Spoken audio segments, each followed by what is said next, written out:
Hey everybody, my name is Angela. And I'm Natalie. And we are Blondetourage. here for another series review. Of course, we are reviewing The Last of Us.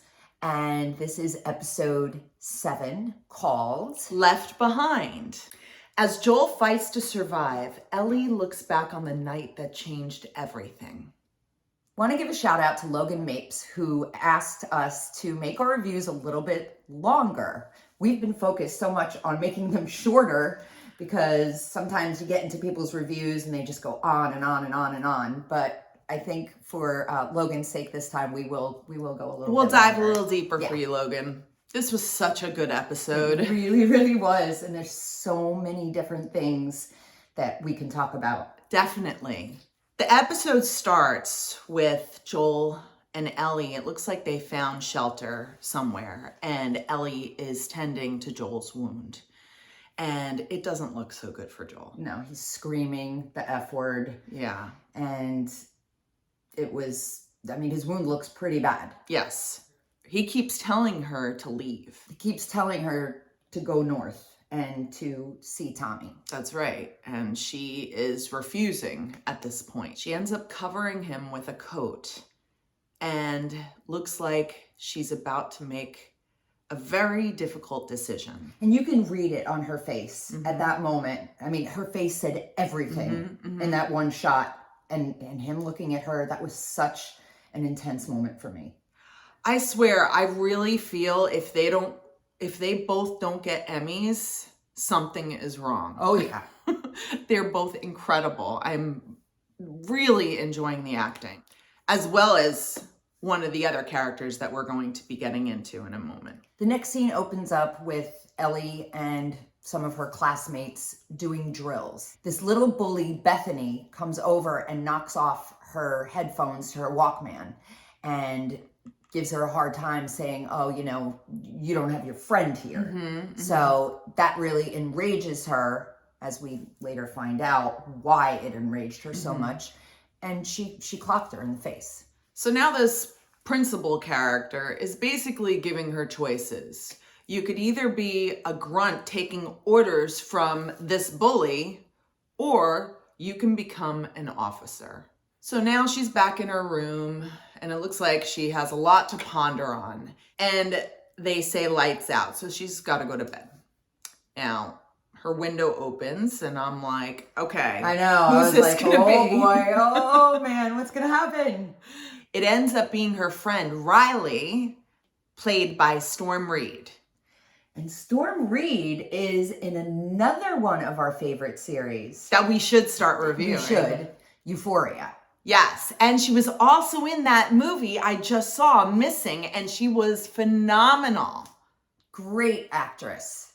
And we're going to get into now the relationship between Ellie and Riley. At this point, we learn that Riley has joined the Fireflies. Right, and she's been gone for 3 weeks. Right. And now she wants Ellie to come with her so she can show her something. That's right. Now, Riley starts taking Ellie towards what we learn later is the mall. They're jumping from roof to roof. And this I felt was definitely game-ish. Yes, it was very exciting. Yes. I really enjoyed this part with them jumping over. And I even thought to myself, my gosh, these kids are so fearless, and their sense of, I know that they're not technically doing this for fun, but their sense of adventure. And that's where it kind of went into how I felt it was really a lot like the game, just like you did. Yeah. Would you be jumping from roof to roof? I thought about that when it was happening, and I'm like, that'd be pretty darn scary. Oh my gosh, I don't think I could do it. I think you could. Oh no, scared of heights. So they eventually get to the mall. And I know Ellie was concerned about going in there because they said, okay, there's infected down there. You cannot go down there. And she brings her in, and I remember she was very stern with her at one point. She's like, go down the hallway, turn right, and let me know when you're in there.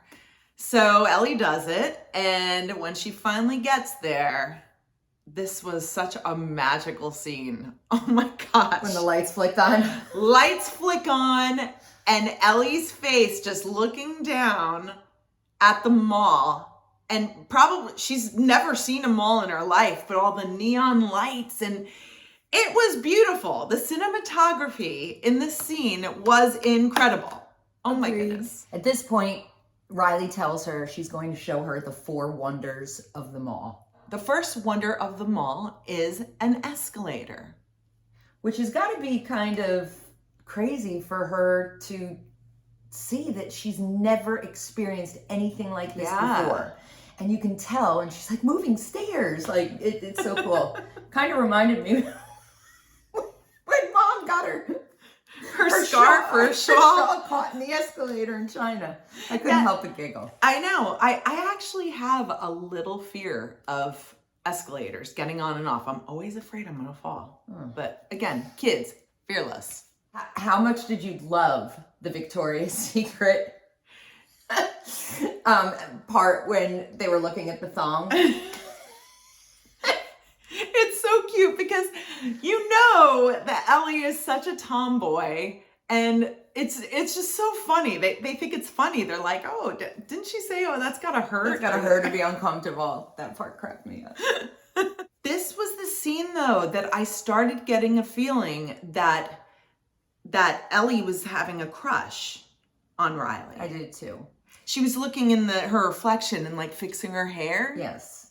I mean, I could be wrong, but I felt the same exact way at the same exact point. Yeah. The next wonder, we see Ellie and Riley walking towards something, and Riley grabs her hand, tells her to close her eyes. Mm-hmm. Were you expecting what the wonder was?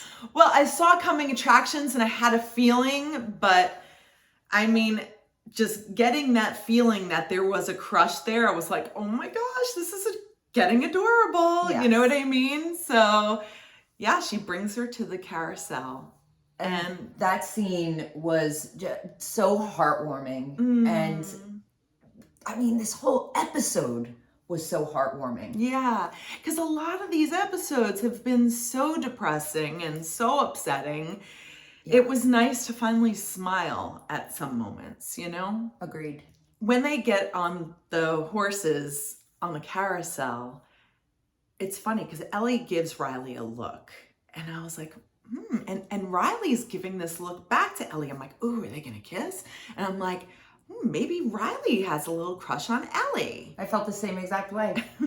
This is so funny. We didn't watch this together, by the way. So it is funny how we got those same feelings at the same time. Yes. This part to me was so cool because it just looked like they were having so much fun. Like 2 kids would if they went to the mall and rode the carousel. Yep. But then you think to yourself, my gosh, this is the place where all hell has broken loose. But they're still just enjoying it in such a great way that nothing else exists in the world except for them 2 at that moment. That's how I felt about it. Oh, that's a great way of thinking about it. I love that. Yes. Third wonder of the mall comes up, and they look back, and it's a photo booth. And Ellie asks, is this a time machine? Which was really cute. And I love this scene. It was so cute. Because it reminded me of like things we used to do. Oh my gosh. It was so cute seeing them do their little poses. And then when the photo comes out, there is one, everything else is blurry, but there's one that just stands out as being clearer. Yeah. And they were happy with that. Yeah. Fourth wonder, she takes her to an arcade where they play Mortal Kombat. And it's funny because I don't know if you remember, in a previous episode, I don't remember, maybe she was talking to Sam or Tess, but she was talking about Mortal Kombat and talking about her friend telling her about the deaths in Mortal Kombat, about how they spit out the bones and stuff like that. Something. That was a little Easter egg that I saw there, but I used to play Mortal Kombat. Were you good at it? No, I'm terrible at those types of games. As they're playing the game, we cut to one of the infected. We hear a noise, and you know things are not going to turn out well. Yeah. And it's so weird because this infected, to me, it almost looks like they blend into a wall. It's weird. It's like, you know, it looks like, you remember in Spider-Man when he would get somebody with his web? It looks like they're webbed into the wall. And I'm like, but no, you know something bad's gonna happen. After they're done playing some of their games, Riley leads her to, it looks like a fast food area. They jump over the counters, they go back there, and it looks like she's been camping out there. And she has a present for her. And it's another pun joke book. It was adorable. And they start reading little puns together. Circle and the triangle. I don't remember that part. What? I must have fallen asleep. Angela, just watch it Okay. really quick. I can't believe you fell asleep.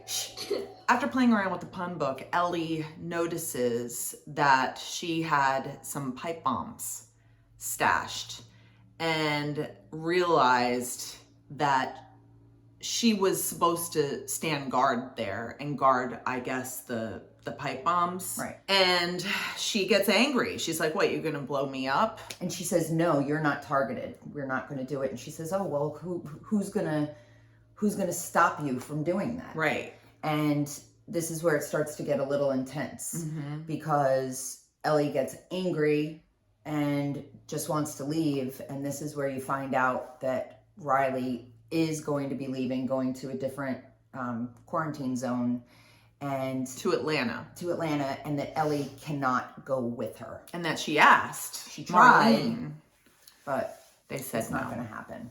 So she says, why did you bring me here then? Why are we doing all this? And she said she wanted to say goodbye, which was so sad. Yes. Ellie takes off and leaves Riley behind. And you see at one moment, she just stops. She looks up like she's thinking, is like, I got to go back. So she turns around and goes back inside. And then she hears screaming. Do you remember that? Yes. And she goes in and it turns out to be a Halloween store. And it's one of the props going up and screaming. So it wasn't her, but she was going to protect her, it looked like. The Halloween store was supposed to be an extra surprise or a wonder. I'm not really sure, but it was supposed to be the finale of surprises for her. And she gives her a mask, and I think it was a werewolf, and she puts on a clown mask and they start dancing. Yes. And to I Got You, Babe. Yes, a dance version. Yes. Which was kind of telling. Yes. And all of a sudden, the acting is phenomenal because they're both wearing masks, and you see Ellie just kind of like... It was like she was contemplating. Yeah. Like, do I do it now? Is it time? Yeah. Okay, I'm going to do it. But she had a mask on, so you can't read it on her face. You can just tell. She is so good. I know. She takes the mask off and she goes, don't go. And Riley says, okay. And she kisses her. This part melted my heart. It was so sweet. And the way that they look at each other, and the way that the smile that comes across Ellie's face at this moment, it's just like, okay. She's like, what do we do now? All's going to be good. We're going to have a happy ending here. Yes. No. Now they're deciding, what are we going to do next? And all of a sudden, you hear something fall or move, and you know all hell is about to break loose. Yeah. And Riley says, get ready to run. And all of a sudden, one of these zombie things, which one was this? I think he wasn't clicking. He wasn't a clicker. He wasn't loaded. I think, he was. He didn't have. I think the clickers, their whole face, they can't see. So I think he might have been a stalker. Okay, somebody will let us know. I'm sure. So the stalker comes out. Riley shoots him. Doesn't really work, and now chaos ensues. And with a struggle, the gun drops. We don't really see anybody get bit. Right. So we're thinking, okay, at least I was thinking to myself, okay, maybe they're going to kill him and maybe they'll escape. And they'll have some more time together. But no. we learn after they do kill him, Mm-hmm. finally, that Ellie has been bitten Mm-hmm. and she's freaking out. And then we see... Can we just, before we even go any further, that scene when she finds out she's bit, holy crap. Yeah. She was amazing. I know. And the rubbing the of rubbing it and the freaking screaming out. and just, I know. oh, she's amazing. I don't think I've ever seen a child actor like this before. Yeah. She is so darn incredible. And I can't wait to see, I know we're going to like continue to see her in this, but I can't wait to see what she does next. I know. Sorry, that was a little side note, but she's just that good. Yeah. So we also see Riley's been bitten on her hand. Ellie goes nuts at this point and starts breaking everything while Riley is sitting down. And then they sit down, have a conversation about, she says, what are we going to do? And she says, we have two options. One, we can take the easy way out and holds the gun. And she said it'll be quick and painless. Or option two, they can just ride it out. Right. And then she said, what's option three? And they're just holding hands and crying and holding each other. And that's the last you see of Riley. And what's interesting is that going back to previous episodes, when Ellie, I think she tells Joel, that wasn't my first time killing somebody. Oh. You know, she had to take out Riley. Are we sure? Oh God! Yeah. Are we sure? It has to be. And that breaks my heart. I can't even. Oh God! You know what else I was thinking about too is that she's always, when she says to Joel, like, "Don't leave me. Everybody always leaves me." And this poor girl has been through so much trauma and pain, and it's really very heartbreaking. So the memory is over now, and now it's back to Ellie and Joel, and she's made the decision. She's gonna not leave Joel and save him. So she's looking for everything, going through, cabinets, and she finds really thick string, which was, with a needle, and she starts stitching it up by herself, which, wow, I don't know if I could do that, but it looked like it hurt. I know. Well, it'll be interesting to see what happens next week. I purposely did not watch the coming attractions. Oh, wow. Yes, so I have no idea what's I won't say anything. Okay. Then. So we really, really love this episode. I don't know if this might have been my favorite so far. I don't know. Between this and the third one. I know. This was it's a toss up. Yeah. It keeps getting better and better. It really, really And I'll does. say it again. I am sorry that I said this is the same old zombie stuff. It's not. It's not. It's about infected, not zombies. Yes. And it's about relationships. Yeah. And that's exactly what it is. Yeah. It's not even about, I meant like it wasn't, there are no zombies in this. It's infected, but it's more about the relationships. Yeah. Yeah. Loving it. Yay. So join us next week for another review. And we are Blondetourage. Remember, if you are enjoying our channel, like and subscribe. See you soon. Bye-bye.